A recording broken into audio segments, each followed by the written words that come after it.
सुदेश के सबसे बड़े लोकतांत्रिक बहस के शो देश की बहस में मैं दीपक चौरसिया अपने तमाम दर्शकों का, अपने तमाम मेहमानों का, पब्लिक के मंच में जुड़ने वाले अपने साथियों का वंदन करता हूं, अभिनंदन करता हूं, नमस्कार करता हूं। आप जानते हैं देश की बहस इकलौता बहस का कार्यक्रम है जो दर्शकों की राय के आधार पर ही चलता है। दर्शक ही तय करते हैं कि किस मुद्दे पर वो बहस देखना चाहते हैं और हमारे कार्यक्रम में सीधे अपने घरों से पब्लिक के मंच के जरिए जुड़ के बहस की दशा और दिशा को आगे बढ़ाते हैं, उसे धार और रफ्तार देते हैं। आज पब्लिक के मंच में हमारे साथ 4 दर्शक जुड़ेंगे। सृष्टि राणा गाजियाबाद से जुड़ेंगी, बबीता शर्मा जयपुर से जुड़ेंगे, अभिजीत कुमार दिल्ली से जुड़ेंगे और नितिन जायसवाल गोरखपुर से जुड़ेंगे। लेकिन सबसे पहले देख लेते हैं आज आपने किस मुद्दे को बहस के लिए चुना है। जी हाँ, बेहद जरूरी था इस मुद्दे को चुनना। कोरोना के आंकड़े क्या चिंता का नया कारण बन रहे हैं? क्या अमेरिका के अंदर तीसरी लहर आ गई? अमेरिका के साउथ के कुछ राज्यों के हालात ऐसे हैं कि वहां पर ऑक्सीजन की कमी हो गई है, अस्पताल में बेड कम पड़ रहे हैं, 1 लाख से अधिक केस रोजाना अमेरिका के अंदर आ रहे हैं। क्या इसे तीसरी लहर माना जाए? क्या इसे भारत में दस्तक माना जाए कि तीसरी लहर के प्रति अब हमें सतर्क और सावधान हो जाना चाहिए? क्या त्योहारों के चलते हमारे बीच में, स्वाभाविक है जब त्योहार होते हैं मिलना जुलना होता है, लोग एक दूसरे से मिलते जुलते हैं, ऐसे में असावधानी और बढ़ेगी। क्या हम कोरोना प्रोटोकॉल का ठीक से पालन कर रहे हैं या जीवन की आपाधापी में कोरोना के इस डर को भूल गए हैं? हम आज ये बहस क्यों कर रहे हैं, ये पैकेज आप देखिए, वस्तुस्थिति समझिए और देखिए कि दुनिया में किस तरह से तीसरी लहर की आशंका जताई जा रही है। वो कितनी सही है? क्या इसे तीसरी लहर माने? ये सवाल हम एक्सपर्ट से पूछेंगे।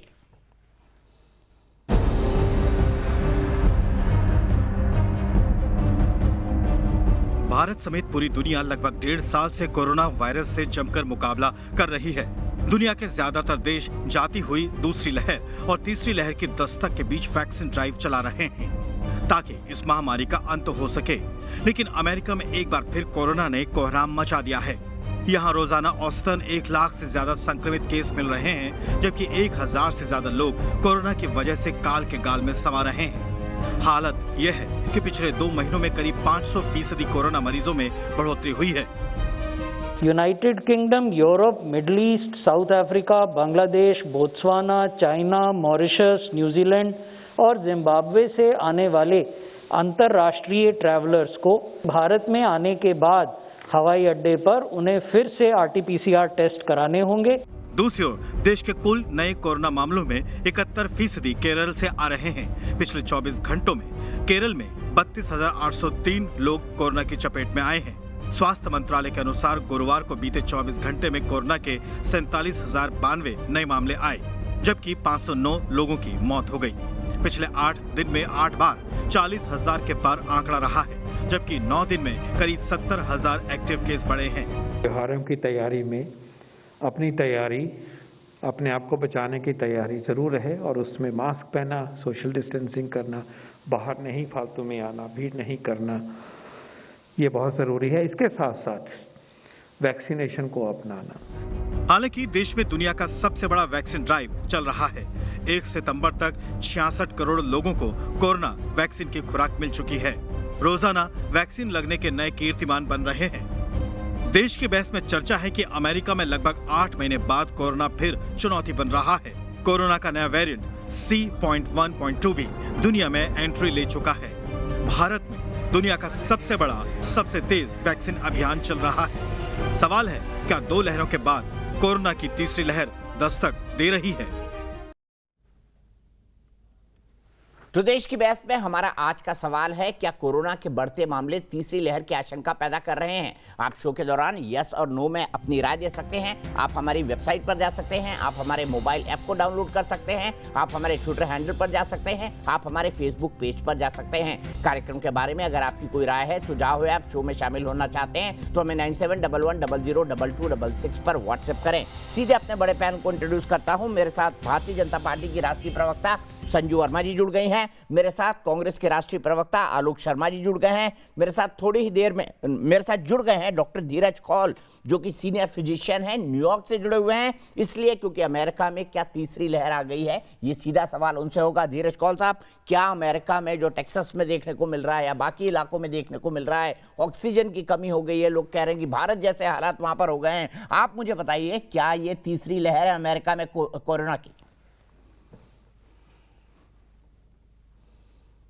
उठा रहे हैं, धन्यवाद। आपको पता है कोरोना वायरस काफ़ी इवॉल्व हो चुका है। हमारे पास यहाँ अमेरिका के जो करंट चैलेंजेस हैं वो मैं आपसे शेयर करता हूँ 1 मिनट में। सबसे बड़ा चैलेंज हमारे पास अभी भी 90 मिलियन लोग हैं जो वैक्सीन को बिल्कुल रिफ्यूज कर रहे हैं because of their political alignment और देयर ओन अपने खुद के पर्सनल इश्यूज के वजह से, जो एक बहुत बड़ा खतरा है उस आबादी को जो कि अभी तक नहीं वैक्सीनेटेड हुई है। दूसरा इश्यूज हमारा ये है, अगर आप एज वाइज देखिए तो 18 से 12 साल के जो बच्चे हैं उनके अंदर 38% आबादी फुली वैक्सीनेटेड है। अभी उनके अंदर भी हमें वैक्सीनेशन अभियान चलाना है। और 12 साल से कम की जो अप्रूव्ड वैक्सीनेशन अभी तक कोई नहीं है, लेकिन मॉडर्ना, J&J और फाइजर उसकी तरफ बढ़ रहे हैं, तो वो एक और आबादी है।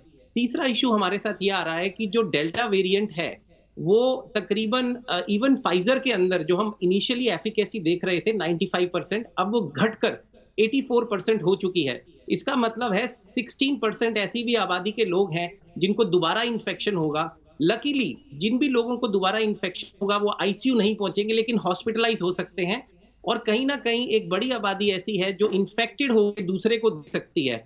तो तकरीबन 16% लोग तो बीमार होकर हॉस्पिटल पहुंचने का रिस्क है अगर वो फुली वैक्सीनेटेड है तो भी। लेकिन एक बड़ी आबादी ऐसी है जिनके अंदर वायरस घुस सकता है, मल्टीप्लाई हो सकता है, उनके अंदर सिम्टम्स नहीं आएंगे, ये सिम्टोमेटिक होंगे और दूसरे को लगेंगे। इसीलिए एज ऑफ नाउ, और सबसे तीसरी बड़ी चैलेंज जो आया है, जो फाइजर मॉडर्ना की जो स्टडीज आ रही हैं वो दिखा रही हैं कि फुली वैक्सीनेटेड होने के 6 महीने के बाद इम्यूनिटी घटना शुरू होती है। खास तौर पे उन लोगों के लिए कंसर्न है जिनकी वीक इम्यूनिटी है, जैसे कैंसर के पेशेंट, डायबिटीज के, डायलिसिस के पेशेंट, लिवर फेलियर के पेशेंट, तो उनके लिए हम बूस्टर शॉट अप्रूव कर चुके हैं। सीडीसी भी अप्रूव किया है फाइजर का और मॉडर्ना का भी अप्रूव होने की उम्मीद है। तो अब बूस्टर शॉट पे काम हो रहा है जो तीसरा शॉट होगा, और मुझे पूरी उम्मीद है कि एस्ट्राजेनेका भी उस दिशा में काम कर रहा है। शायद भारत भी ऐसे लोगों को आइडेंटिफाई करेगा जिनको बूस्टर की जरूरत पड़ेगी। लेकिन अब जो नई वैक्सीन आएगी जिसको हम सेकेंड जनरेशन वैक्सीन बोलते हैं, वो रेयर वेरिएंट्स को भी कवर करेगी। तो चैलेंजेस बहुत सारे हैं, पब्लिक प्राइवेट पार्टनरशिप मिलके यहाँ काम कर रही है, लेकिन अभी भी we are not out of the woods. बहुत बड़ा चैलेंज है और ये मैराथन है, ये छोटी स्प्रिंट है ही नहीं। तो हम सबको अभी भी मिलकर, और कहीं ना कहीं हमसे, मैं ये पर्सनली मानता हूं एक गलती हुई थी कि हमने मास्क बहुत तेजी से यहाँ उतार दिए, उस वजह से भी संक्रमण और बढ़ा। और खास तौर पे पब्लिक प्लेसेस में गवर्नमेंट ने बोला था नहीं उतारिए, लेकिन लोगों ने जोश में आके और कोविड फटीग की वजह से बाहर जाके इसको बढ़ावा दिया, और इस वजह से वायरस सर्कुलेट होके, जब वायरस सर्कुलेट होता है तो म्यूटेट होने का भी रिस्क बढ़ता है। तो ये बहुत बड़ा कंसर्न है। और जीनोमिक सीक्वेंसिंग हमें दिखा रहा है कि डेल्टा वेरिएंट जो यहाँ 5% था 3 महीने पहले, अब अराउंड 82% हो चुका है नई केसेस में। इसे तो तीसरी लहर माना जाए? डॉक्टर कौल, आपने मेरा सवाल शायद सुना नहीं। क्या इसे तीसरी लहर माना जाए कि ये कोरोना की तीसरी लहर है, जैसे हमने दूसरी खतरनाक लहर देखी अमेरिका में? देखिए अगर हम इसको दूसरी जो अमेरिका की आप पीक देख रहे थे दिसंबर के अंदर, उससे कंपेयर करेंगे तो ये फुल ब्लोन लहर अभी तक नहीं है। उसकी कई वजहें हैं। एक वजह है कि अमेरिका के अंदर 68% लोग फुली वैक्सीनेटेड हैं, उस वजह से उनके हॉस्पिटलाइजेशन का रिस्क भी लो होता है, आईसीयू का भी होता है। लेकिन अगर बच्चों की बात करें, क्योंकि डेल्टा वेरिएंट देखने में आ रहा है कि बच्चों के अंदर काफी संक्रमित कर रहा है, खासतौर पे ऐसे बच्चे जिनका इम्यून सिस्टम कमजोर है, तो बच्चों के लिए मैं इसको पहली वेव मांगूंगा, क्योंकि बच्चों के एडमिशन आईसीयू रेट 4 से 5 गुना बढ़ चुके हैं अमेरिका के अंदर। आज की डेट के अंदर अगर आप आंकड़े उठाइए 2020 से अगर आप कंपेयर करिए, तो कहीं ना कहीं 1000%, कहीं 500% बच्चे जो बिल्कुल आईसीयू में नहीं दिखते थे, आजकल पीडियाट्रिक आईसीयू जिसे पिक्यू बोलते हैं, वो आपको भरा हुआ दिखेगा। टेक्सास में जैसे आपने मेंशन किया, फ्लोरिडा में और भी कई स्टेट्स में। तो बच्चों के लिए तीसरी डेफिनेटली बहुत बड़ी लहर है। एडल्ट के लिए क्या ये फुल ब्लोन लहर है? नहीं। क्या लहर के संकेत यहाँ पे दिख रहे हैं और भारत में भी दिख रहे हैं? Answer is yes. ठीक है, मैं सीधे डॉक्टर सुनीला गर्ग जी के पास चलता हूं, जो एडवाइजर है Indian council of medical research की, WHO और MMMC की मेंबर रह चुकी हैं, कोविड टास्क फोर्स से भी जुड़ी हुई हैं। डॉक्टर गर्ग, क्या अमेरिका में जो कुछ हो रहा है उसको भारत में तीसरी लहर का संकेत माना जाए? जिस तरह का हाहाकार हमने दूसरी लहर में देखा था, क्या इसे तीसरी लहर का संकेत माना जाए अमेरिका से जो 1 लाख केसेस रोजाना सामने आ रहे हैं उसको देखकर?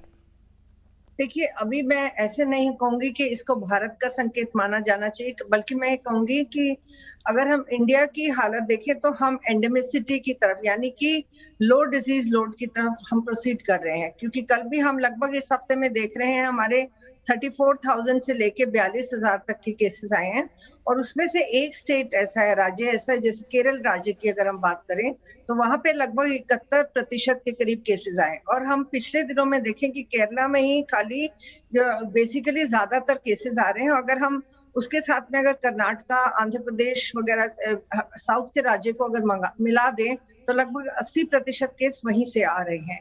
परंतु बाकी स्टेट्स में अगर हम देखें तो हमारी टेस्ट पॉजिटिविटी बहुत ही कम है। परंतु इसको भी हमें नजरअंदाज नहीं करना पड़ेगा कि अभी भी हमारी 66 करोड़ लोगों को टीका लगा है, परंतु सीरो सर्वे 4 के आधार पे हम ये कह सकते हैं कि हमारे 67.9% लोगों में सीरो पॉजिटिविटी थी, क्योंकि नेचुरल इन्फेक्शन जरूर डेफिनेटली मच बेटर होता है।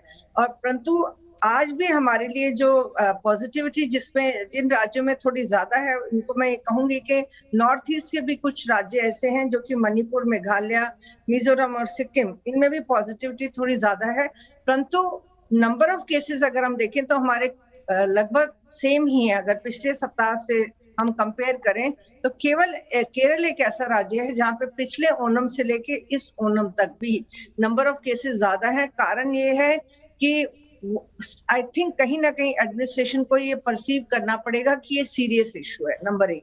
नंबर 2, ये भी देखना पड़ेगा कि बेसिकली जो केसेस होम आइसोलेशन में है उनका ठीक तरह से देखभाल नहीं हो पा रही, क्योंकि वहीं से ज्यादा इन्फेक्शन जो है बाकी फैमिली मेंबर्स में फैल रहा है। तीसरी चीज ये है कि हमें एक और दूसरी डोज के बीच में गैप बहुत कम करना पड़ेगा। केरल में लगभग 12 हफ्ते से लेके हमें 8 हफ्ते तक आना पड़ेगा, क्योंकि पहली और दूसरी डोज के बीच में काफी अंतर है। क्योंकि अगर हम केरल की पहली और दूसरी डोज देखें, हम लगभग 2 करोड़ से ऊपर वैक्सीनेशन वहां पे लगा चुके हैं, परंतु लगभग 1.5 करोड़ के ऊपर वैक्सीन जो है वो फर्स्ट डोज की है, और 70 लाख के करीब जो वैक्सीनेशन है वो सेकेंड डोज की है। तो कहीं ना कहीं अगर गैप को हम देखें तो अगर हम 8 हफ्ते के करीब अगर हम गैप लेके आए तो प्रोबेबली जो हमारा डेल्टा वेरिएंट का जो इन्फेक्शन है उसको हम कम कर पाएंगे। और आखिरी में मैं ये कहना चाहूंगी कि कांटेक्ट ट्रेसिंग बहुत इंपॉर्टेंट चीज है। वहां पे केरल में हमको इसको बढ़ाना पड़ेगा, यानी कि एक केस के अगेंस्ट में हमें एक केस को ट्रेस नहीं करना, बल्कि 15-16 केसेस को हमें ट्रेस करना है। और रही कोविड अप्रोप्रिएट बिहेवियर की, उसको हमें स्ट्रिक्टली पालन करना है, क्योंकि अभी भी हमें मान के चलना है कि वायरस हमारे राज्यों में से गया नहीं है। कईयों में कम है, कईयों में ज्यादा है, परंतु फिर भी जैसे कि केरल में ज्यादा है। कोविड अप्रोप्रिएट बिहेवियर का बहुत महत्वपूर्ण रोल है, वैक्सीनेशन का बहुत महत्वपूर्ण रोल है।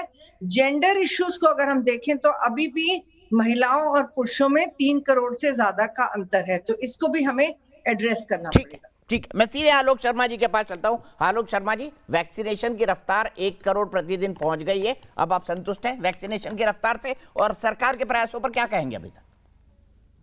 देखिए, डॉक्टर कौल ने बहुत स्पष्ट तौर पर कुछ चीजें क्लियर की हैं कि जिन लोगों को वैक्सीन लगे काफी समय हो गया है उनको बूस्टर डोज की फिर आवश्यकता है। मुझे पहली डोज जो है वो मार्च के एंड में लगी थी, और दूसरी डोज जो है उसको समय बढ़ते बढ़ते बाद में लगी। तो मुझे लग रहा है कि 6 महीने हो गए, और उसके बाद दूसरी डोज के बाद भी आज फिर वापस ऐसी सिचुएशन आती चली जा रही है। जिस देश की 130 करोड़ पॉपुलेशन हो, और पिछले 9-9.5 महीने में अगर हम टोटल पॉपुलेशन देखें जो इसमें डबल डोज जिसको लगी है तो 12 से 13% है। तो 12 से 13% के ऊपर अगर पीठ थपथपाएंगे तो तीसरी वेव को कहीं ना कहीं सरकार स्वयं पूरी तरह से न्योता देगी। आज जिस तरह से वैक्सीनेशन का है, अच्छी बात है, 1 करोड़ वैक्सीनेशन है, हम चाहते हैं और भी वैक्सीनेशन की जो गति है वो बढ़े, लेकिन हाई कोर्ट और सुप्रीम कोर्ट ने जिस तरह से वैक्सीनेशन प्लान माना और सब चीजें थी, मुझे नहीं लगता कि सरकार ने आज तक देश की जनता के सामने कोई वैक्सीनेशन प्लान दिया है। आपने वैक्सीनेशन पर सवाल पूछा, इसलिए मैंने उस पर उत्तर दिया। जहां तक बात है फर्स्ट वेव आई, सेकंड वेव आई, थर्ड वेव आई, एक ग्राफ है दीपक जी। मुझे लगता है ग्राफ अगर देखे, कोई दर्शक देखेंगे, फर्स्ट वेव में 0 से अगर 21वें दिन देखें तो उसका जो ग्राफ स्टीपनेस जो है वो कम थी। सेकंड वेव की जो स्टीपनेस है वो थोड़ी सी बढ़ी थी, और थर्ड वेव की अगर हम इसको थर्ड वेव माने, जबकि थर्ड वेव का है कि नहीं ये तो डॉक्टर्स और जो आईसीएमआर का पैनल बैठा है वो बताएगा। लेकिन अगर 23,000 से 46, 42, 44,000 पिछले 5-6 दिन में अगर बढ़े हैं, तो ये सबसे ज्यादा स्पीड है। अगर पिछले 2 वेव की अगर बात करें, 1 हफ्ते के अंदर इतना ग्रोथ जो था शायद फर्स्ट और सेकंड वेव में नहीं था। तीसरी चीज यहाँ पर आती है कि इसको हम जैसे अभी कहा कि जीनोम सीक्वेंसिंग अभी तक कहीं पर मुझे नजर नहीं आ रहा है कि कहां पर हो रहा है। सीरो सर्विस जो जिस तरह से होने चाहिए थे आईसीएमआर, डिस्ट्रिक्ट एडमिनिस्ट्रेशन और सेंट्रल गवर्नमेंट के साथ मिलकर, उस तरह से नहीं हो रहे हैं। इनको नाम सीरो सर्वे दिया जा रहा है, लेकिन ये नॉर्मली एंटीबॉडी टेस्ट हैं कि एंटीबॉडीज डेवलप हुए हैं कि नहीं हुए हैं, जिसको गवर्नमेंट ऑफिशियली हेल्थ मिनिस्ट्री नहीं मान रही है। आईसीएमआर की मैडम ने कहा अभी कि 69% के करीब एंटीबॉडीज हैं, तो इसका मतलब तो 80 करोड़ लोगों को कोरोना हुआ था, लेकिन सरकार तो इस आंकड़े को नहीं मानती है। तो मुझे लगता है कि जो आंकड़े आ रहे हैं उसमें भी अभी बहुत कुछ सोचने की आवश्यकता है। मैं सीधे संजू और कि जैसे जिस तरह से पहले ऑक्सीजन की कमी हुई, वैक्सीन की कमी हुई, वैक्सीन कम थी इसीलिए गैप बढ़ाया गया 84 दिन का, और तमाम जो है पेडियाट्रिक वार्ड की बात आई कि पेडियाट्रिक वार्ड अभी हमें नहीं दिख रहा है कहीं पर सरकार की तरफ से कोई किसी तरह का रास्ता बन रहा है। हाँ, इतना जरूर है कोरोना के आलोक नाम जी पर कंक्लूड प्लीज, मोदी और संजू वर्मा जवाब देंगे। संजू जी बताइए, ये कह रहे हैं कि अभी भी क्लैरिटी नहीं है, वैक्सीनेशन पर नहीं है, पीडियाट्रिक वार्ड पर नहीं है, दवाइयों पर नहीं है। जस्ट नेशनल लेवल पर सर्वेलेंस नहीं है कि म्यूटेंट वेरिएंट्स कहां से चल रहा है, कहां पर जा रहा है। सेंट्रल गवर्नमेंट आलोक जी बहुत वक्त मिलेगा अभी हमको बात करने का। संजू दीपक जी, मैंने इनको टोका नहीं। अभी मैं चाहती हूं कि जब मैं बोलूं तो ये बीच में टीका टिप्पणी ना करें।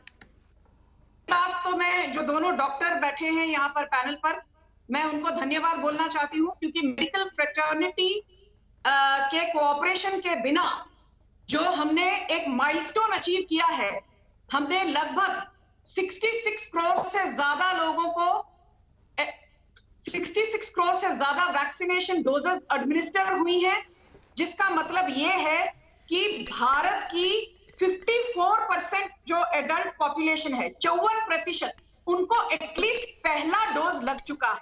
54% of the adult population has at least received one dose, जो अपने में एक बहुत बड़ी उपलब्धि है।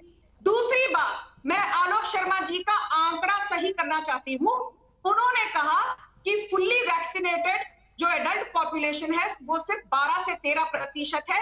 जी नहीं, ministry of health and family welfare की साइट पर जाकर देखिए, fully vaccinated adult population Bharat vaccination लगा है वो 16% है। अभी सबसे महत्वपूर्ण बात यह है कि बिना बात को गोल गोल घुमाए हमको ये पहचानना होगा कि अभी जो रन रेट हमारा था वो 15-20 दिन पहले कम हो गया था। Suddenly there is a spike in the number of cases. अभी पिछले 24 घंटों में 47,000 केसेस रिपोर्ट हुए हैं, जिसमें से 32,000 से ज्यादा केसेस सिर्फ केरला से आए हैं। तो लगभग 70% जो न्यू केसेस आ रहे हैं वो सिर्फ एक राज्य केरला से आ रहे हैं। तो पहली बात तो ये, जो लोग केरला मॉडल की वाहवाही कर रहे थे, केरला मॉडल की धज्जियां उड़ चुकी है।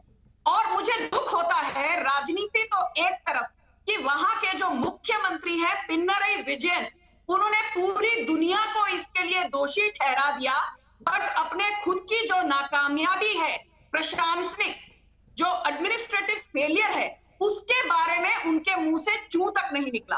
तो पहली बात ये कि आज भारत की टेस्ट पॉजिटिविटी रेट क्या है? 3% से कम। डेली पॉजिटिविटी रेट क्या है? 3% से कम। टोटल नंबर ऑफ टेस्ट कितने हुए हैं? 53 करोड़ से ज्यादा।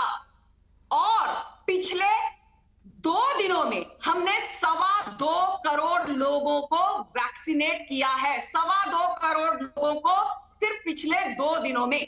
हमारा जो अगस्त में रन रेट था वो कितना है बता दूं कांग्रेसियों को।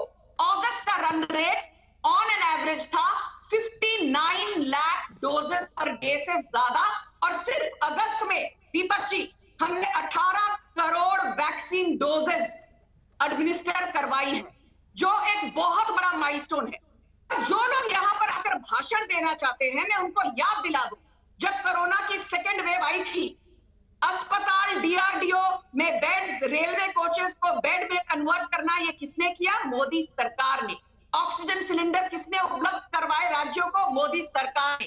फेडरलिज्म के नाम पर राज्य चाहते थे फ्रीडम वैक्सीन प्रोक्योरमेंट के लिए, और जब फ्रीडम दी तो राज्यों की व्यवस्था चरमरा गई। उसके बाद पूरा का पूरा कंट्रोल जब सेंटर ने लिया, मोदी सरकार ने लिया, उसके बाद वैक्सीन की जो रफ्तार है वो इतनी बढ़ी, उससे पता पड़ता है कि नाकामयाबी जो है वो नॉन बीजेपी रूल स्टेट्स की थी। नहीं, एक मिनट, मैं पूछना चाहती हूं, राहुल गांधी केरल से, वायनाड से सांसद हैं, कितने बेड लगवाए, कितने ऑक्सीजन प्लांट वहां पर स्थापित की, कितने वहां पर आपने ऑक्सीजन बेड्स दिलवाए, कितने आपने पीडियाट्रिक आईसीयू बेड्स की स्थापना की? आपने काम एक कौड़ी का नहीं किया।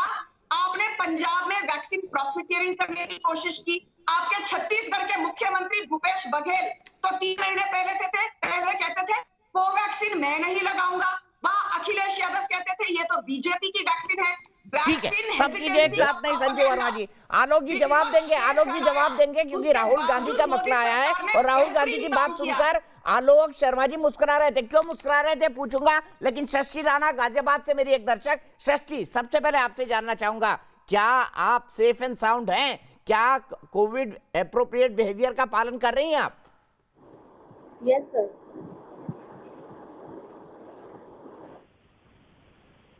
जी बोलिए, क्या लगता है आपको तीसरी लहर पर? सर मुझे लगता है कि तीसरी लहर धीरे धीरे बढ़ रही है। आपको लगता है धीरे धीरे बढ़ रही है? आलोक शर्मा जी देखिए, धीरे धीरे बढ़ रही है। अब बताइए, संजू वर्मा जी ने पूछ लिया है कि राहुल गांधी ने वायनाड और केरल के लिए क्या क्या किया, क्योंकि 71% का पॉजिटिविटी रेट वहीं से आ रहा है। देखिए दीपक जी, मुझे लगता है कि पहली जब वेव थी तो नमस्ते ट्रंप था, दूसरी वेव थी तो जहां जहां तक भाइयों बहनों मित्रों में देख रहा हूं लोग ही लोग हैं, और तीसरी वेव है तो बीजेपी की जन आशीर्वाद ये चल रही है। लेकिन मैं उस विषय पर जाना नहीं चाहता था। आज मैडम ने भेजा तो मुझे जाना पड़ा। राहुल गांधी से इतना डर लगता है, वायनाड तक पहुंच गए और वो इलाहाबाद की मुनि की बेटी और जो जिस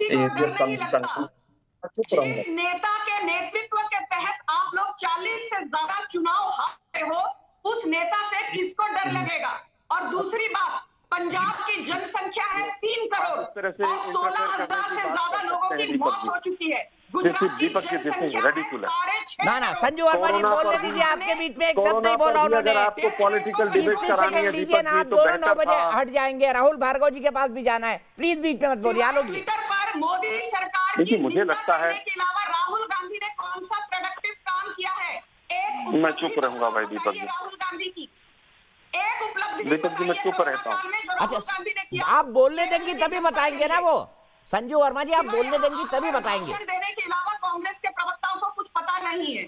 ठीक है, अब सुन लेते हैं ना, उनको क्या पता है, सुन लेते हैं आलोक भाई को क्या पता है। आलोक भाई बोलिए। देखिए मुझे लगता है कि ना तो राहुल गांधी की सरकार है और ना ही पीएम केयर्स फंड का राहुल गांधी ने पैसा हड़पा है, ना ही इंटरनेशनल डोनेशंस को राहुल गांधी या कांग्रेस ने अपने दामन में छुपा के रखा है। अब देखिए आपको हिम्मत नहीं है सुनने की, प्रॉब्लम ये है आप लोगों के साथ। मैं फिर चुप हो जाऊंगा दीपक। अगर इनको राहुल गांधी पे डिबेट करनी है तो फिर उत्तर सुनने के लिए तैयार रहना पड़ेगा, नहीं तो मैं चुप रहूंगा। फंड से हमने 50,000 वेंटिलेटर्स राज्यों को दिए हैं। मैं आपको चुनौती देती हूँ। दीपक जी मैं चुप हो जाता हूँ, बिल्कुल इनको। अच्छा संजू वर्मा जी बोलने दीजिए ना आलोक जी को प्लीज। संजू जी अगर उनको 1 मिनट तो दीजिए ना, आपने 3-4 मिनट बोला लगातार, मैंने आपको टोका तक नहीं। राजनीति से बाहर ना उन्होंने आपको टोका। तथ्यों पर बात कीजिए, तथ्यों पर बात कीजिए, बेबुनियाद इल्जाम लगाइए मत। दीपक जी तथ्यों से शुरू करते हैं। ये सरकार से कोई आंकड़ा मांग लो, इनके पास कोई तथ्य नहीं है, कोई आंकड़ा नहीं है। कितने लोग मरे इनको नहीं पता है, कितने ऑक्सीजन से मरे इनको नहीं पता है, वैक्सीन कब लगेगी इनको नहीं पता है। तथ्यों की बात करते हैं फिर ये की बात कर राजस्थान की सरकार तो वैक्सीन को कूड़ेदान में फेंक रही है। ऐसे आप लोगों को कोरोना पे डिबेट करानी है, उड़ जाना चाहिए मुझे। हिंदू मुसलमान कराइए, बढ़िया रहेगा। संजू जी कोरोना जैसा विषय है, सेंसिटिव टॉपिक है, प्लीज इतनी चिल्ला चिल्ली नहीं। मैं रिक्वेस्ट करता हूँ हाथ जोड़ के, संजू वर्मा जी प्लीज लगातार मत उनको इंटरव्यू करिए। तालिबान पे कराइए, अफगानिस्तान पे कराइए, बहुत अच्छा रहेगा। टीआरपी भी मिलेगी और बीजेपी को भी सूट करेगा, वोट भी मिलेंगे। ये यदि बेबुनियाद इल्जाम लगाएंगे मैं इनको दीपक जी, अगर आप पैनलिस्ट को नहीं चुप कर सकते हैं तो मुझे लगता है कि उनका ऑडियो बंद करना चाहिए आपको। यहाँ पर आना और बेबुनियाद मैं चुप हो जाता हूँ बिल्कुल भाई। सर मैं ऑडियो बंद करने पे यकीन नहीं कर सकता, लेकिन मैं उनको लगातार हाथ जोड़ के रिक्वेस्ट कर रहा हूँ कि संजू वर्मा जी इतना इंटरवीन भी मत करिए, हम कोरोना जैसे सेंसिटिव हेल्थ इश्यू पर बात कर रहे हैं, प्लीज। आलोक जी देखिए, इसके साथ साथ कोरोना के साथ साथ आज देश शर्मसार है। जिस तरह से ऑक्सीजन के बगैर लार्जेस्ट वर्ल्ड का प्रोड्यूसर ऑक्सीजन थे हम, और उसके बाद वैक्सीन के लार्जेस्ट प्रोड्यूसर थे हम, वैक्सीन में पिछड़े, हम ऑक्सीजन के बिना, हमारे जो बड़े थे, बुजुर्ग थे, जवान थे, सब लोग चले गए। आज तो कम से कम हमें शांति से बात करनी चाहिए। मेडिकल और हेल्थ के साथ साथ एजुकेशन का भट्टा बैठ गया देश के अंदर, उसके ऊपर चिंता होनी चाहिए। दीपक जी, 12 से 15 करोड़ बच्चे हैं जो 12वीं तक हैं, उसके अंदर 25 से 30% ड्रॉप आउट आ जाएगा। जो बच्चा 50-60% का था, गवर्नमेंट स्कूल में पढ़ रहा था, उसका ऑनलाइन क्लासेस नहीं लग पाई है। वो आप वापस स्कूल जाएगा कि नहीं जाएगा, वो माँ बाप के साथ काम में लग गया है, वो बहुत बड़ा एक बर्डन है। इकोनॉमी का भट्टा बैठा हुआ है, अनएम्प्लॉयमेंट रेट का भट्टा बैठा हुआ है, टैक्स पे टैक्स बढ़ता चला जा रहा है, महंगाई लगातार बढ़ रही है। अगर तीसरी वेव आ जाती है तो अर्थव्यवस्था का क्या होगा, इसके ऊपर सरकार को गंभीर चिंतन करना होगा। केवल राहुल गांधी के ऊपर 4 कटाक्ष करके यहां से डिबेट से चले जाएं, उससे सॉल्यूशन नहीं निकलेगा। जीनोम सीक्वेंसिंग का कोई हमें वो नहीं दिख रहा है। आप देखिए किस तरह से कोई इंटर स्टेट कमेटी बने कि कहां से कहां पर जा रहा है, म्यूटेंट कैसे वेरिएट कर रहा है, हमारे पास कोई इस तरह का आंकड़ा नहीं है। सरकार से पूछो तो आंकड़ा नहीं है। पैडियाट्रिक वार्ड की अभी डॉक्टर कॉल ने कहा, देश के अंदर कितने पैडियाट्रिक वार्ड बने हैं? दिल्ली देश की राजधानी है, एक पैडियाट्रिक वार्ड नहीं बना है, चाहे किसी की सरकार हो। आज हम केरल की कहें कि साहब केरल ने ऐसा कर दिया, वैसा कर दिया, पहले हम इसे कोरोना का धर्म में भी बांट दिया था कि तबलीग की जमात ने ही पूरी तरह से फैला दिया है कोरोना। आज हम राज्यों में बांट देते हैं इसको कि साहब केरल बहुत खराब है, ठीक है, इसलिए हम तो बहुत ठीक है। अच्छे हैं। यहीं से संजू वर्मा जी का जवाब। फिर राहुल भार्गव, माफी के साथ राहुल जी मैं थोड़ा लेट आ रहा हूँ आपके पास, आप थोड़ा लेट भी जुड़े हुए। संजू वर्मा जी, बांट रहे हैं आप इसको, पहले धर्म में बांटा, आप राज्यों में बांट रहे हैं कि इस राज्य से तो इतने केस आ रहे हैं और इससे इतने कम। दीपक जी, यूपी का पहली बात इलाहाबाद तो भूल गए, अंतिम संस्कार नहीं हो पाया लोगों का। फिर भी कहा कि साहब मोदी मोदी मोदी मोदी मोदी, अरे यार गजब है बिल्कुल यार, कुछ तो शर्म करो। दीपक जी, मैं प्लीज कम इन। हाँ प्लीज प्लीज। दीपक जी, पहली बात तो ये कि हेल्थ एक स्टेट सब्जेक्ट है, डिजास्टर मैनेजमेंट स्टेट सब्जेक्ट है, ट्रांसपोर्टेशन स्टेट सब्जेक्ट है। उसके बावजूद चाहे वैक्सीन उपलब्ध करवाने की बात हो, प्रोक्योरमेंट करवाने की बात हो, वेंटिलेटर्स उपलब्ध करवाने की बात हो, ऑक्सीजन बेड्स दिलवाने की बात हो, ऑक्सीजन सिलेंडर इंपोर्ट करने की बात हो, काम किसने किया कोविड महामारी के दौरान? काम किया नरेंद्र मोदी की सरकार ने। विपक्ष ने क्या किया? विपक्ष के राहुल गांधी जैसे फुटपाथ पे लोग मर गए, ये फिर राहुल गांधी पर पहुंच गए हैं। अगर काम किया होता तो सैकड़ों लोग, हजारों लोग कैसे मर गए एक शहर के अंदर। नहीं, आप केवल राहुल गांधी, अरे राहुल गांधी विपक्ष में है। आपको भी टोका, वो भी टोक रहे हैं। ये तो अब दोनों पार्टियों ने तय कर लिया ना, जो जिसको रोकेगा वो उसको टोकेगा। ये तय है दोनों पार्टियों के बीच में। मैं बोल रहा हूँ आलोक शर्मा जी को, आपसे भी हाथ जोड़ के बीच में नहीं बोलिए। आलोक शर्मा जी बीच में मत बोलिए, संजय जी कंक्लूड करिए। सरकार भाई झूठ बोलने की आदत इनको पड़ गई है। क्या मुझे अकेला स्क्रीन टाइम मिलेगा? दीपक जी प्लीज। संजू वर्मा जी, प्रोग्राम की प्रोड्यूसर भी मत बन जाइए ना, प्रोड्यूसर को डिसाइड करने दीजिए। ओके ओके, मल्टीपल रोल मत दीजिए, स्पोक्स पर्सन भी बनना है, प्रोड्यूसर भी बनना है, एंकर भी बनना है। आप ही मेरी एडिटर इन चीफ बन जाइए, मैं स्वागत करूंगा उसका। अरे कम ऑन दीपक जी, ठीक है, okay, I take my words back on that one. नहीं बोलिए बोलिए। दीपक जी, पहली बात तो ये राजनीतिकरण भारतीय जनता पार्टी ने नहीं किया, पर मुझे ताज्जुब तब होता है जब यहाँ पर आकर जो लोग जीनोम सीक्वेंसिंग के बारे में भाषण देते हैं वो ये मानने को तैयार नहीं कि जहां केरल का पॉजिटिविटी रेट लगभग 20% है, वहां पर उत्तर प्रदेश का 0.006% है। जहां केरल में 1 लाख से ज्यादा एक्टिव केसेस है, वहां उत्तर प्रदेश में सिर्फ 265 एक्टिव केसेस है। मैं उत्तर प्रदेश का उदाहरण क्यों रही हूँ, क्योंकि 3 महीने पहले जिस डिबेट में जाओ वहां पर उत्तर प्रदेश की चर्चा होती थी। और आज उत्तर प्रदेश में 7 करोड़ से ज्यादा डोजेस एडमिनिस्टर हो चुकी है, तो वाहवाही देने का भी वक्त आ गया है। तीसरी बात, चाहे आप देखिए महाराष्ट्र, यहां पर कौन है सरकार में? शिवसेना और एनसीपी के साथ कांग्रेस। महाराष्ट्र में लगभग 1,40,000 लोगों की मौत हो चुकी है, पर कांग्रेस के प्रवक्ता के मुंह से छू तक नहीं निकला। आज 20% से ज्यादा मौतें जो हो रही हैं, वो सिर्फ महाराष्ट्र से हो रही है। 70% से ज्यादा केसेस जो हो रहे हैं वो सिर्फ केरल से हो रहे हैं। तो विपक्ष पूरी तरह से नाकामयाब रहा है कोविड को कंट्रोल करने में। मोदी सरकार ने पिछले 10 करोड़ वैक्सीन डोजेस सिर्फ 19 दिनों में दिए। आज चाहे फ्लोरिडा हो, 1 मिनट, चाहे फ्लोरिडा हो, चाहे ह्यूस्टन हो, चाहे ऑरेगॉन हो, लोगों के पास ऑक्सीजन बेड नहीं है, लोगों के पास वेंटिलेटर्स नहीं है, वहां पर रेफ्रिजरेशन की जा रही है because burial and cremation grounds are not able to handle the death load. तो यहां आकर भाषण दे रहे हैं। यूएस की जनसंख्या क्या है? 33 करोड़। हमारी जनसंख्या क्या है? लगभग 140 करोड़। आप फिर भी ये मानने को तैयार नहीं कि हमने ओवरऑल डेथ्स को कंट्रोल किया है, करीबन 4.37 लाख। ठीक है, यूएस में ठीक है संजू जी यही रुकना होगा आपको। आपने अपना पॉइंट बड़े जोरदार ढंग से रखा। मैं सीधे राहुल भार्गव जी के पास चलता हूँ। राहुल भार्गव जी चेहरा हिला रहे थे। राहुल भार्गव जी, क्या संजू वर्मा ने जो जस्टिफिकेशन दिया है, इसको बोला है कि भाई विपक्षी पार्टियों की सरकार जहां पर है वहां पे केसेस ज्यादा है, बीजेपी वाले में कम, क्या आप इसको जस्टिफिकेशन मानते हैं एक डॉक्टर के तौर पर? नहीं दीपक जी, जो हम वेव्स की बात करते हैं दीपक जी, थोड़ा सा स्प्रेडशीट समझिए। क्या वैक्सीन लगने के बाद भी नंबर्स आने कम हो जाएंगे? क्या ये आंकड़े जो आप रोज बताते हैं एग्जिट पोल की तरह कि तीसरी वेव आएगी, आईआईटी ने मई में कहा था कि अगस्त में आएगी, आईसीएमआर ने कहा था अगस्त में आएगी, एम्स ने कहा था अगस्त में आएगी, अगस्त चला गया। अब नया एग्जिट पोल आया है कि तीसरी वेव जो होगी वो अक्टूबर में आएगी और नवंबर में पीक करेगी। क्या साइंटिफिक डेटा कुछ है? दीपक जी, आप मुझे कोई साइंटिफिक डेटा बता सकते हैं कि किस आधार पे तीसरी वेव की बात होती है? क्या ऐसा कोई जेनेटिक टेस्टिंग हो रही है जिससे पता चल जाए कि म्यू वेरिएंट है, C1.2 वेरिएंट है जो वैक्सीन को भेद पाएगा?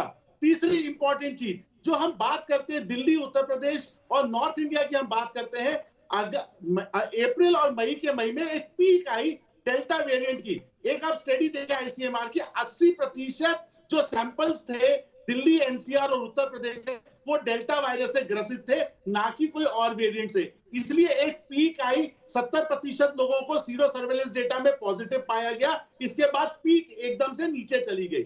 जबकि महाराष्ट्र में आप याद करिएगा, नंबर्स देखिएगा जाके, जब मुंबई में 8,000 केसेस आते थे, सिमिलर पॉपुलेशन में दिल्ली में 34,000 केसेस, 24,000 केसेस आते थे, 3 गुना केसेस आते थे। इसका मतलब पॉपुलेशन ने एक कम समय में ज्यादा ब्रंट सहा, जिसकी वजह से हमको ऑक्सीजन बेड्स की कमी पड़ी। केरला में एक प्लेट्यू फेज में चले जा रहा है, मृत्यु दर कहीं नहीं बढ़ी। दीपक जी, आगे आप मान के चलिए, आगे आने वाले दिनों में ये नंबर का आंकड़ा बंद करके हमें ये बताना चाहिए कि कितने लोग हॉस्पिटलाइज हुए।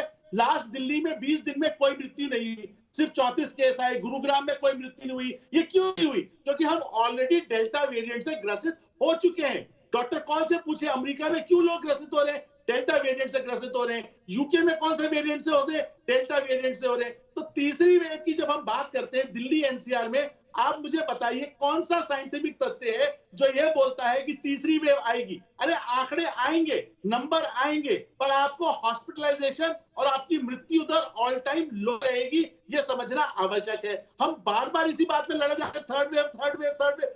दीपक जी, जब हम थर्ड वेव की बात करते हैं, देश की इकोनॉमी पे, लोगों के मोरल पे, लोगों के डिप्रेशन पे ये आंकड़े बढ़ते हैं। तो हमको साइंटिफिक बेसिस पे तैयारी रखनी चाहिए, रादर देन ये एग्जिट पोल की तरह एक शेयर आया की कहानी रोज पब्लिक को सुनाना बंद करना चाहिए।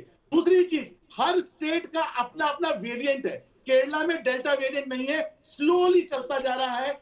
आप ये मान के चलिए दीपक जी, अगर 6 लोग स्क्रीन पे है तो वेरिएंट ये कहता है कि 6 लोगों को वैक्सीन से या नेचुरल इन्फेक्शन से, जब तक इन्फेक्शन नहीं होगा तब तक कोरोना नहीं रुकेगा। नंबर आते रहेंगे। धीरज कौल जी बात मानेंगे, अमेरिका ये कहता है कि अगर मेरी 454 डेथ रोज की भी होती हैं तो वो इन्फ्लुएंजा लाइक इलनेस हो जाएगी। तो क्या हम 0 डेथ पे ला पाएंगे? हमारे को अपने मापदंड बदलने पड़ेंगे दीपक जी।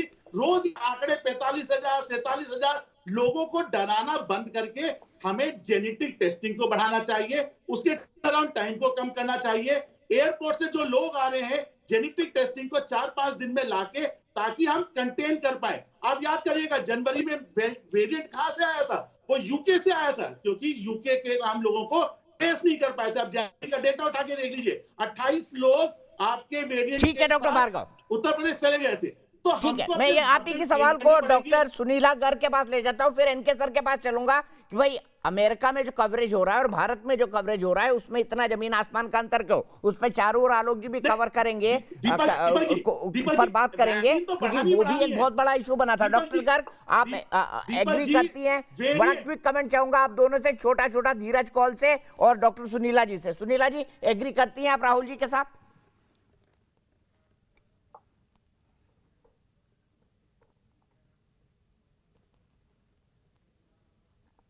डॉक्टर धीरज कौल, आप बोलिए, शायद डॉक्टर सुनीला जी की तक मेरी आवाज नहीं पहुंच रही है। डॉक्टर धीरज कौल, एग्री करते हैं राहुल जी से आप? देखिए डॉक्टर भार्गव संक्षेप में थोड़ा, बहुत ही इंटेलेक्चुअल डॉक्टर हैं। पिछले हम 16 महीनों से डिफरेंट डिबेट्स पे एक साथ आ रहे हैं। मैं कुछ हद तक इनसे एग्री करता हूं, लेकिन सत्य कहीं बीच में है। अगर आप अमेरिका का डाटा देखिए तो 14 जुलाई को हमारे पास न्यू केसेस 37,000 थे।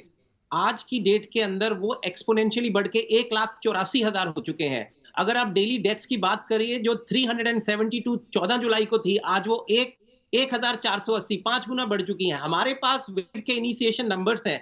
देखिए डॉक्टर भार्गव जो बता रहे हैं वो इंपॉर्टेंट पॉइंट है। मैं कब से ये बात कर रहा हूं, पिछले 1 साल से, कि जो रियल नंबर्स मैटर करते हैं वो इन्फेक्शन के साथ साथ एक दूसरा आंकड़ा है, hospitalization rate, ICU rate, discharge rate and mortality rate. ये एब्सोल्यूट नंबर्स कोई भी देश पब्लिश नहीं करता। That's a problem, transparency of data. इनको लेकर हमें हॉटस्पॉट्स मेजर करना है। अगर आप डेल्टा से 6 महीने के अंदर बीमार हुए हैं, आपको रीइंफेक्शन होने का बहुत कम रिस्क है। लेकिन अगर आप पिछले साल बीमार हुए तो आपको डेल्टा लग सकता है। बहुत स्टडीज हैं। वैक्सीन एस्केप, अगर आप वैक्सीन की एफिकेसी स्पेसिफिकली बताता हूं, अभी बहुत बड़ी ब्रिटिश से स्टडी आई है जो दिखा रही है 85% फाइजर की एफिकेसी 2 हफ्ते फुली वैक्सीनेशन होने के बाद गिर के 75% हो चुकी है। मैं इन्फेक्शन की बात कर रहा हूं, डिजीज की नहीं, और डिजीज की और भी कम। तो vaccine escape is a real phenomena. हमें बूस्टर्स और जीनोमिक सीक्वेंस को बढ़ाते हुए नए शॉट्स की तरफ बढ़ना पड़ेगा। ये बोलना कि थर्ड वेव नहीं आएगी, कहीं ना कहीं मैं डॉक्टर भार्गव से फुली एग्री नहीं करता। एक बहुत बड़ी आबादी नॉन वैक्सीनेटेड अमेरिका में भी है और इंडिया में तो और भी ज्यादा है। उनको बचाने के लिए खास तौर पे हाई रिस्क इंडिविजुअल्स को हमें कोविड एप्रोप्रिएट बिहेवियर फॉलो करना है। थोड़ा छोटा बोलूं तो ज्यादा बेहतर होगा। हम ज्यादा लोगों को इंक्लूड कर पाएंगे, ज्यादा पॉइंट ऑफ व्यू हो पाएंगे। सीधे मैं चलता हूं एनके सर के पास। एनके सर, सबसे बड़ा सवाल, 70% लोग दिल्ली में, अमेरिका में भी वही हालात हुए जो हिंदुस्तान के अंदर हुए। वहां पे भी जो खबर कहां है, वहां पर लंबी भीड़ लग रही है, वेंटिलेटर्स नहीं है, ऑक्सीजन नहीं है, हॉस्पिटल में बेड की शॉर्टेजेस है, बच्चों के बेड जो जितने हैं वो भरे हुए हैं, उसकी कमी पड़ रही है। लेकिन वो तस्वीरें अमेरिकन मीडिया में नहीं दिखाई दे रही हैं। क्या भारत में जब दूसरी लहर आई थी वो दिखाकर क्या एक भय फैलाया गया?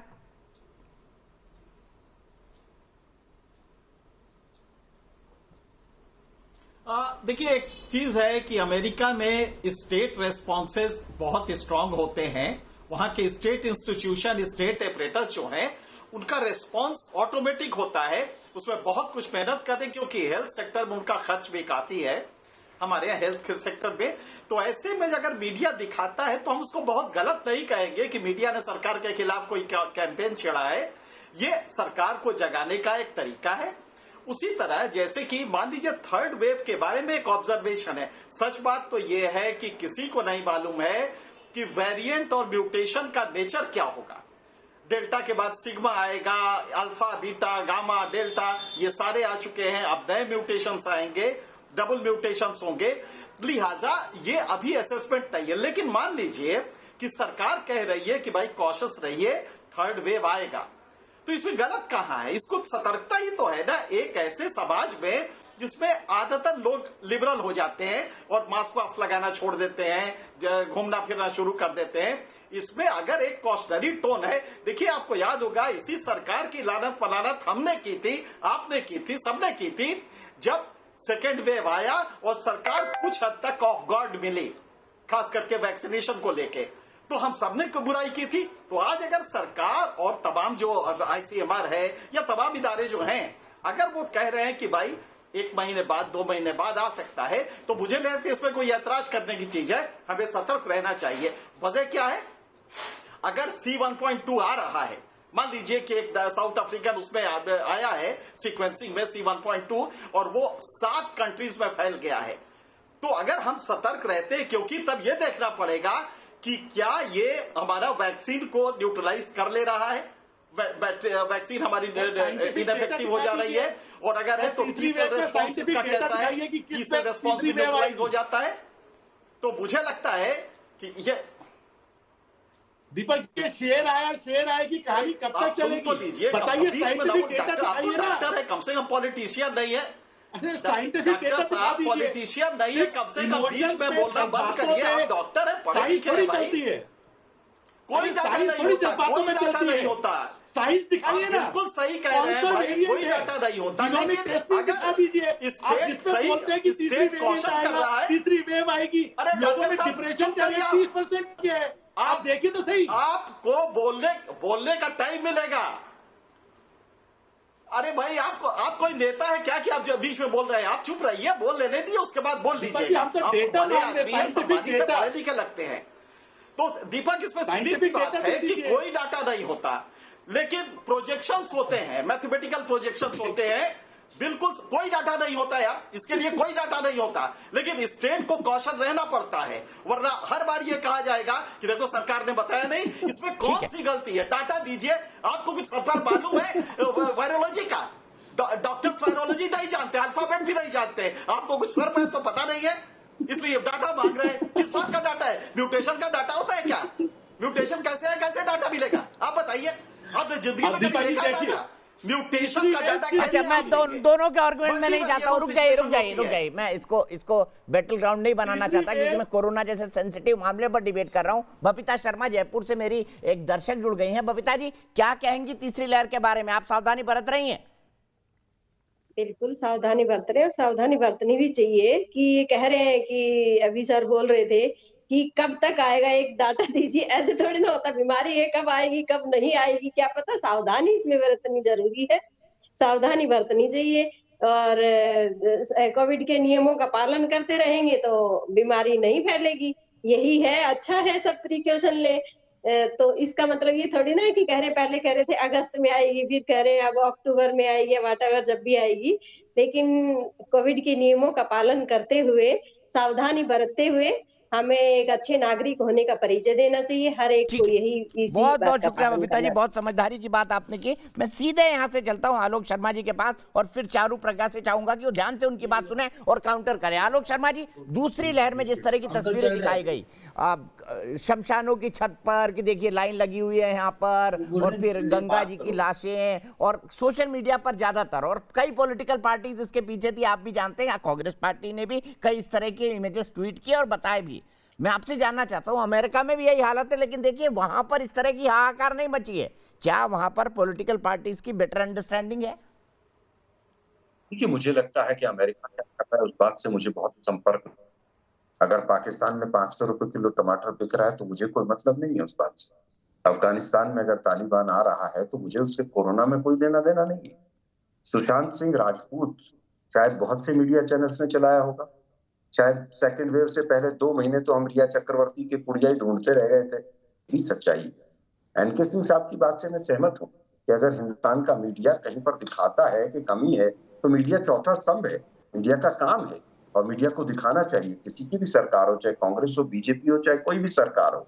लेकिन दुर्भाग्य ये है कि देश के प्रधानमंत्री जब पिछले साल मार्च में, इसी साल मार्च में कह रहे थे कि बिना वैक्सीन, सीएम की कॉन्फ्रेंस में कह रहा हूं मैं, उन्होंने ऑन रिकॉर्ड कहा कि हमने बिना वैक्सीन कोरोना पर फतेह पा ली। ये मार्च का स्टेटमेंट है।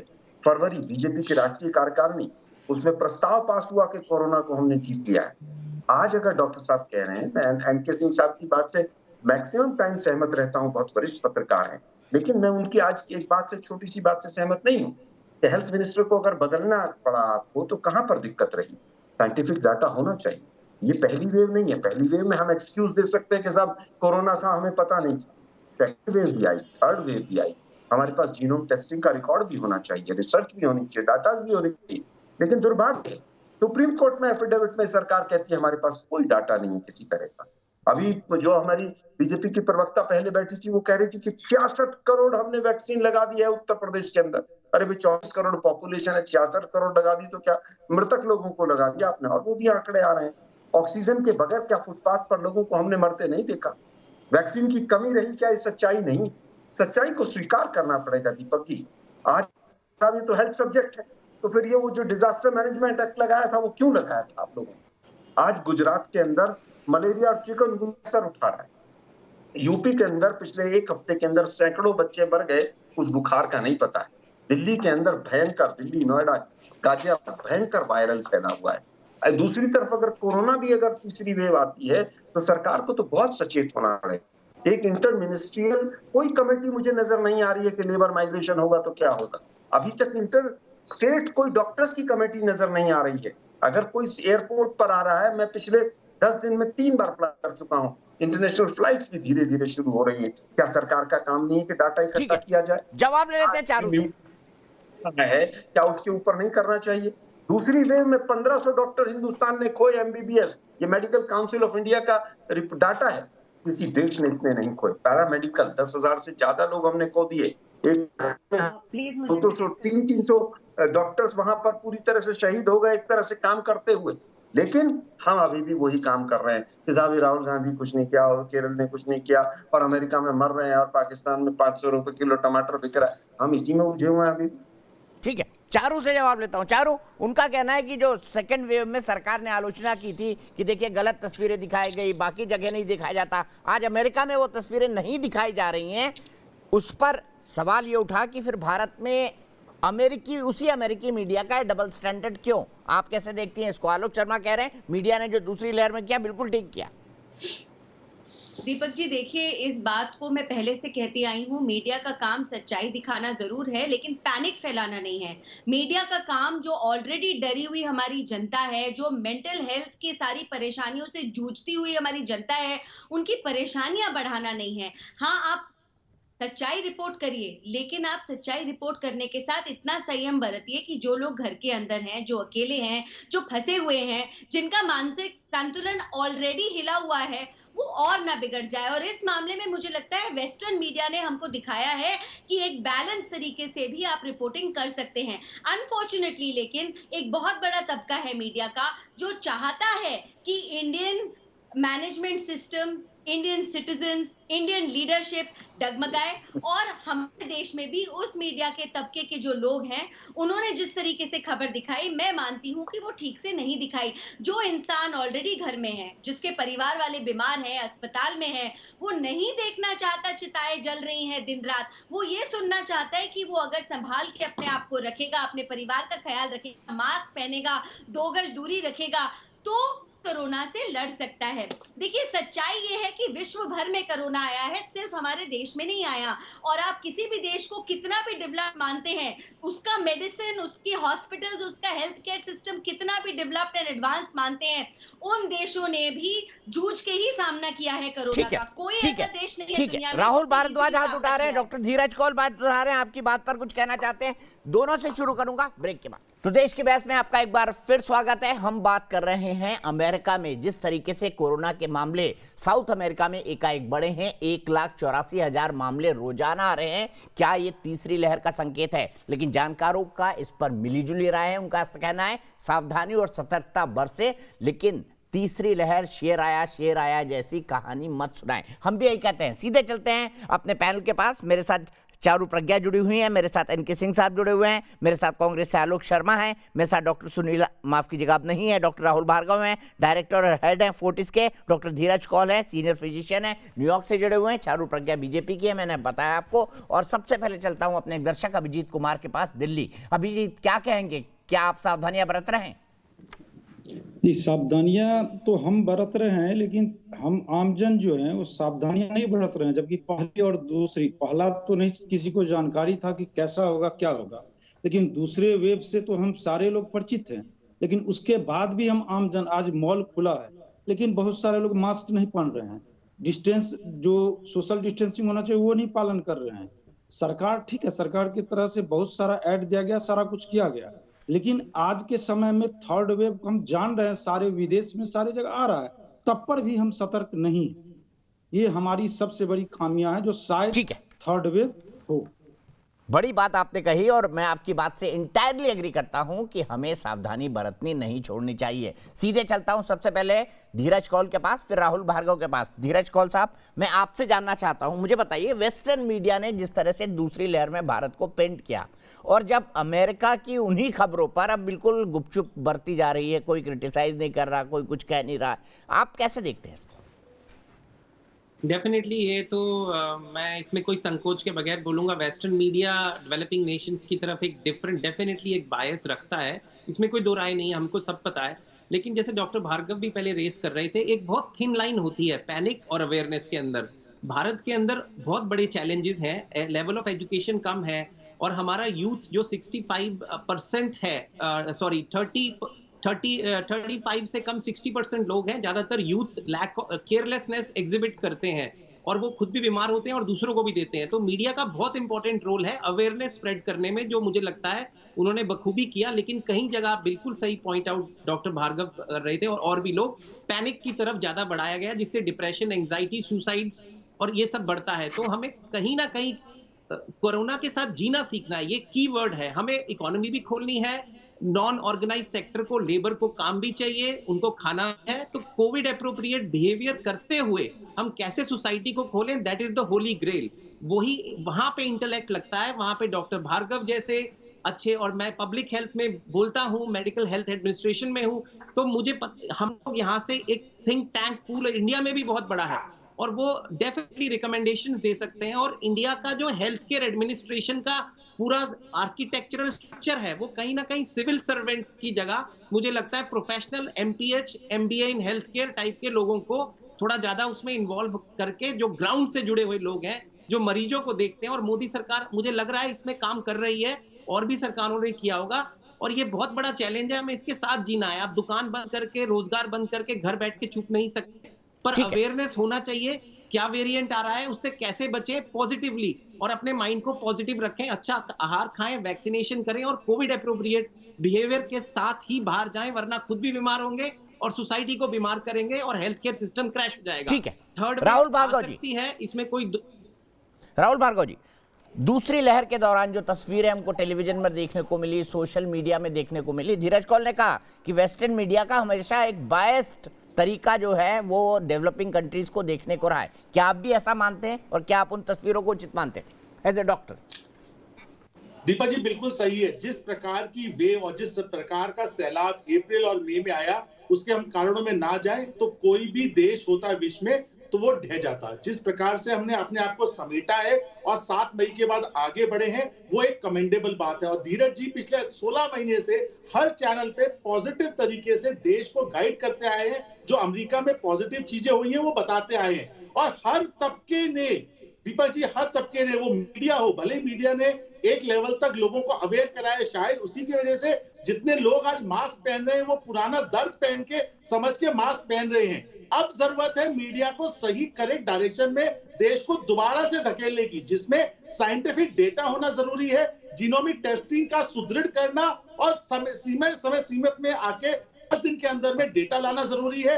तीसरी इंपॉर्टेंट चीज, सिर्फ आंकड़ों को छोड़ के हमको कितनी डेथ हुई, वैक्सीनेटेड कौन से थे, अनवैक्सीनेटेड कौन से थे, और वो वैक्सीनेटेड थे वो कौन सा तबका था जिसमें मृत्यु हुई, इस पे रिसर्च करके मैं ठोक के कहता हूं, अगर हम साइंटिफिक तरीके से चलेंगे, ये पॉजिटिव डिबेट करेंगे, सब लोग मिलकर दिमाग लगाएंगे, तो 0 डेथ पे भी आ जाएंगे।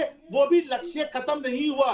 यही ह्यूमन माइंड की कैपेबिलिटी है और क्रिएटिविटी है कि वो नई चीजों को टैलेंटेड तरीके से, सुदृढ़ तरीके से, चैलेंजिंग तरीके से फेस करता है और राइज करता है। तो दीपक जी, अब जरूरत है साइंटिफिक तथ्य, 2 टीका, टीके के बाद किसको बूस्टर की जरूरत, साइंटिफिक तरीके से कौन से क्षेत्र में कौन सा वेरिएंट है, कैसे उसकी आवाजाही पे रोका जाएगा, किस प्रकार से डेल्टा वेरिएंट या न्यू वेरिएंट उनको आने से देश में बचाया जाएगा, किस प्रकार से लोगों को जागरूक रखा जाएगा, और पॉजिटिव रहते रहते इकोनॉमी को खोलना, स्कूलों को खोलना और नॉर्मलाइजेशन की तरफ जाना, अग्रसर होना जरूरी है। आंकड़ों की लड़ाई से बाहर निकल के हमें यह तथ्य पे आना है कितने लोग अस्पताल में हुए, कितने लोगों की मृत्यु हुई, तभी दीपक जी देश जीतेगा, कोरोना हारेगा। ठीक है, मैं सीधे यहाँ से चलता हूँ आलोक शर्मा जी के पास। आलोक शर्मा जी, खुद धीरज कौल मानते हैं कि वेस्टर्न मीडिया का बायस रुख रहा है भारत के प्रति, खासतौर पे दूसरी लहर में। मैं आपसे जानना चाहता हूँ, आप भी ये मानते हैं और आपको नहीं लगता है कि उस टाइम पर अति हो गई थी थोड़ी वेस्टर्न मीडिया के द्वारा सरकार की आलोचना में, भारत सरकार की, और कांग्रेस ने उस पर कांग्रेस ने उसका काफी हो हल्ला मचाया था। देखिए इसके बारे में आप में क्या छप रहा है, न्यूयॉर्क टाइम्स में क्या छप रहा है, वॉशिंगटन पोस्ट में क्या छप रहा है? देखिए, मुझे लगता है दीपक जी, केवल वेस्टर्न मीडिया हम ऊपर ठीकरा फोड़े नहीं। क्या इंडिया टुडे की मैगजीन ने फ्रंट पेज पर नहीं लिखा था सरकार गायब? या तमाम तरह के अखबारों में रोज फोटो नहीं छपते थे कि शमशान के बाहर कैसे वहां पर पूरी लंबी लाइन लगी? क्या पूरे हिंदुस्तान के मीडिया ने संगम के ऊपर इलाहाबाद में लोगों को अंतिम क्रिया नहीं हो पाई वो नहीं दिखाया था? आज वेस्टर्न मीडिया का हम क्यों आज उसके ऊपर ठीकरा फोड़ दें कि साहब उसने दिखाया था? हमारे यहाँ कमियां रही हैं, हमें स्वीकार करना चाहिए कि कमियां रही हैं हमारे यहाँ। अगर 16% बीजेपी के भी आंकड़े मान ले वैक्सीनेशन हुआ है 9 महीने के अंदर, तो ये बहुत धीमी रफ्तार है। 16% में से 4% लोग वापस दोबारा इम्यूनिटी अपनी बूस्ट कर रहे हैं। टेस्टिंग हमारे यहाँ पर कम हुई, इसमें कोई दो राय नहीं। स्कूल और कॉलेजों में जल्दबाजी की जा रही है अभी भी उनको खोलने के लिए। पीएम केयर्स फंड में जीएसटी का जो हिस्सा राज्यों का है 35,000 करोड़, पेट्रोल डीजल की लूट का हिसाब, कहीं पर हमें कोई व्हाइट पेपर नजर नहीं आ रहा है। सरकार नमस्ते तालिबान करने पे लगी हुई है। आज हम कहना चाहते हैं बेरोजगारी, हजारों डेथ, महंगाई, बढ़ते सुसाइड रेट, बढ़ता स्कूलों का ड्रॉप आउट रेट, इसके बीच में पॉजिटिव रहना बहुत मुश्किल हो जाएगा। इस तरह से तमाम चीजें जो है वो तमाम समस्याएं बढ़ती चली जा रही हैं। और मैं नेपाल से पूरी तरह से हाथ जोड़ के, मैं रिपीट कर रहा हूं दीपक जी, नेपाल से रिक्वेस्ट करना चाहूंगा कि वो साइंटिफिक डाटा दे हिंदुस्तान के बारे में और तमाम जो आंकड़े हैं वो रिलीज करे नेपाल सरकार। क्योंकि हमारी सरकार पहले तो वेस्ट बंगाल और बिहार चुनाव में थी और अब पूरी की पूरी सरकार जो है उत्तर प्रदेश चुनाव में लग गई। रोज हम फोटो देख रहे हैं, आज उत्तर प्रदेश के मुख्यमंत्री मिले, आज गृह मंत्री मिले। तो नेपाल सरकार को चाहिए कि वो भारत के बारे में कुछ साइंटिफिक डाटा वगैरह रिलीज करे जिससे हम कुछ काम कर सकें। इस भारत सरकार से आपको उम्मीद नहीं है या आप व्यंग्य में बोल रहे हैं? आपको वाकई भारत सरकार से उम्मीद खत्म हो गई है? मुझे लग रहा है व्यंग्य भी है, कटाक्ष भी है और भारत सरकार को उजागर करने का भी काम है। ठीक है, चारू प्रज्ञा जी क्या कहेंगे?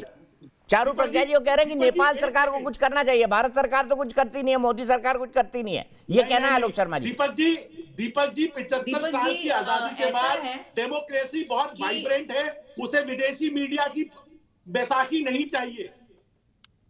ठीक है राहुल जी आपने अच्छी बात कही कि डेमोक्रेसी बहुत वाइब्रेंट है, उसे विदेशी मीडिया की बैसाखी नहीं चाहिए। ये मेरे ख्याल से आलोक शर्मा जी को उनका जवाब था। चारू जी। जी दीपक जी, देखिए ऐसा है कि हमारे देश का ये बहुत ही दुर्भाग्य है कि इस समय जिस तरीके का विपक्ष है वो कोई भी काम ऐसा नहीं करता जो कंस्ट्रक्टिव हो। क्या हम इनसे अगर डिस्कस करना चाहें, आप हमको कोई कंस्ट्रक्टिव मेथड बताइए, मीन्स बताइए, सरकार की मदद करिए, नहीं, ये काम बिल्कुल नहीं करते। ये पता है क्या काम करते हैं? जो हमारे दुश्मन देश होंगे ना, उनकी आवाज में आवाज मिलाकर इस तरीके की बातें यहाँ पर ये करते हैं जो बाहर जाकर हमारे खिलाफ इस्तेमाल होती हैं। हम इस समय दुनिया के फास्टेस्ट वैक्सीनेटिंग नेशंस में से एक हैं। हमने टारगेट सेट करा था इस महीने का, अक्टूबर का हमने एक टारगेट सेट करा था और हमने कहा था कि हम 60 लाख वैक्सीन लगाएंगे। सबने बोला नहीं लगा पाएगा भारत इतनी सारी वैक्सीन इतने कम समय में। हमने उस टारगेट को नहीं मीट किया, हमने उस टारगेट को बीट करके दिखाया और हमने उस टारगेट को बखूबी बीट करके दिखाया। आगे आने वाले समय में भी इस समय उत्तर प्रदेश वो प्रदेश है जहां पर मैक्सिमम वैक्सीनेशन चल रहा है। ऑलरेडी 7 करोड़ से ज्यादा डोजेस दे दी। ठीक है, मैं यहीं पर रोकूंगा चारों। अफसोस मेरे पास वक्त इतना ही है, चलते चलते मुझे अपने एक दर्शक नितिन जायसवाल के पास गोरखपुर चलना है, वो बहुत देर से इंतजार कर रहे हैं। नितिन, मुझे बताइए क्या मानते हैं तीसरी लहर के बारे में? क्या हम पर्याप्त सावधानी बरत रहे हैं? सर, अभी सावधानी तो पब्लिक इतनी नहीं बरत रही है, सरकार के लेवल से केवल नहीं हो सकता, पब्लिक को भी अपना ध्यान देना पड़ेगा। और पब्लिक तो एकदम भूल चुकी है कि हाँ कोई कोरोना जैसी कोई चीज हुआ करती थी। तो अभी ये तो कहीं भी नहीं दिखता कि पब्लिक कहीं सावधान है और इसका खतरा है। बार बार कई इंस्टीट्यूशंस, एम्स वगैरह बार बार इसको सचेत करते हैं लोगों को, लेकिन वो हो नहीं पा रहा है। लोग तो कहीं भी मास्क वगैरह ये सब चीजें, कोई भी सावधानी, भीड़ भाड़ हो रही है, पर्यटन की जगहों पे इतनी ज्यादा भीड़ हो रही है, जो कि नहीं होना चाहिए। अभी लोगों को इतनी क्या जल्दी है कि एक साल के अंदर ऐसा क्या हो जाएगा जिसके अंदर कि हम अगर नहीं बाहर घूमने गए, नहीं कुछ किए, तो ऐसा हमारी जिंदगी थोड़ी बदल जाएगी। ठीक है, यहीं रुकते हैं नितिन। बहुत बहुत शुक्रिया आपका और बहुत बहुत शुक्रिया मेरे तमाम मेहमानों का। चलते चलते देश की बहस के सवाल का जवाब, 85% लोग मानते हैं कोरोना के बढ़ते मामले तीसरी लहर की आशंका पैदा कर रहे हैं। आप सतर्क रहें, सचेत रहें, सावधान रहें, कोविड अप्रोप्रिएट बिहेवियर का पालन करें, हमारी आपसे यही रिक्वेस्ट है। देश की बहस में फिलहाल वक्त है एक ब्रेक का। ब्रेक के बाद भी न्यूज नेशन पर दूसरी तरफ खबरों का सिलसिला लगातार जारी है।